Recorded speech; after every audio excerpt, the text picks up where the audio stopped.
Ndugu wananchi, mapambano dhidi ya umaskini katika nchi yetu yameanza toka baada ya uhuru takriban miaka 63. Na hadi sasa bado tunaendelea kupambana na utekelezaji wa shughuli za TASAF ni moja ya nyenzo ya kupambana na umaskini.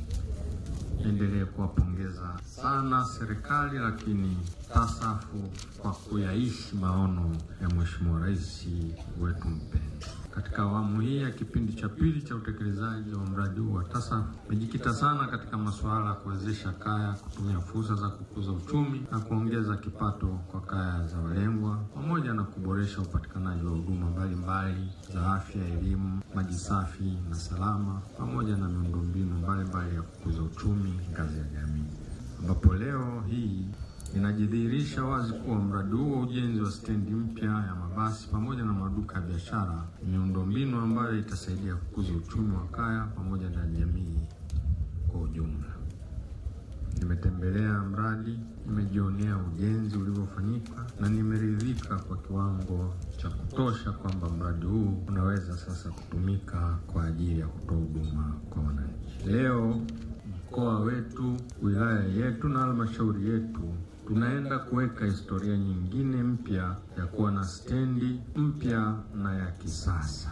Mafanikio haya ya maendeleo yanatokana na upendo kwa kiongozi wetu Mheshimiwa Rais alionao kwetu wananchi. Hivyo nichukue fursa hii kumshukuru sana Mheshimiwa Dr. Samia Suluhu Hassan kwa kutuwezesha kupata stendi hii ya kisasa hapa Lundusi pamoja na miradi mingi katika halmashauri ya wilaya ya Songea. Aidha, nimshukuru kwa dhati mkurugenzi mtendaji wa TASAF na timu ya wataalamu wake kwa ufuatiliaji wa karibu sana wakati wa utekelezaji wa mradi huu. Ndugu wananchi, mafanikio haya ni ya umuhimu kwetu na hatuna budi kuyalinda. Nitoe rai kwa viongozi na wananchi wote mliopo hapa kuwa mnalo jukumu kubwa katika kuhakikisha tunalinda na kuitunza miundombinu ya stendi hii iweze kuwa na tija kwa wananchi pamoja na halmashauri kwa ujumla. Kufanya hivyo, tutakuwa tumeondoa kero usafiri na kukosekana sehemu bora ya kupaki magari na sehemu ya kufanyia biashara ndogo ndogo. Mheshimiwa mgeni rasmi, baada ya maombi ya mradi huu kutufikia na kufanya uhakiki wa andiko la mradi, TASAF makao makuu ilitoa fedha kiasi cha shilingi milioni 686,367,802 ili kufanikisha utekelezaji wake.